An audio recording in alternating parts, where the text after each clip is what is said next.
തിരുവമ്പാടി പാറമേക്കാവ് വിഭാഗത്തിലെ ഗജവീരന്മാർക്ക് ചങ്സ് ആനപ്രേമി സംഘം തീറ്റപ്പുല്ല് വിതരണം ചെയ്തു. ആനപ്രേമി സംഘം secretary Sudheesh, joint secretary Rahul, vice president Rajeesh, treasurer Vineesh എന്നിവർക്ക് പുറമെ ഗ്രൂപ്പ് അംഗങ്ങളും പങ്കെടുത്തു.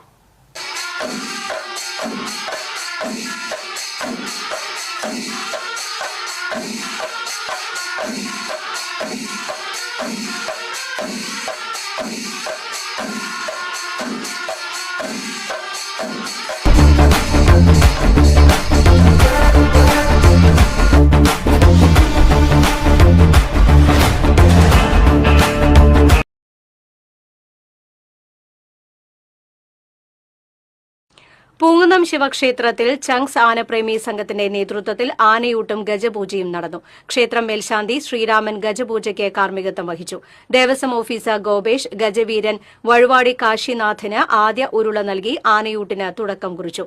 തിരുവമ്പാടി ദേവസ്വം സെക്രട്ടറി കെ ഗിരീഷ്, ചങ്സ് ആനപ്രേമി സംഘം ഭാരവാഹികൾ തുടങ്ങിയവർ പങ്കെടുത്തു.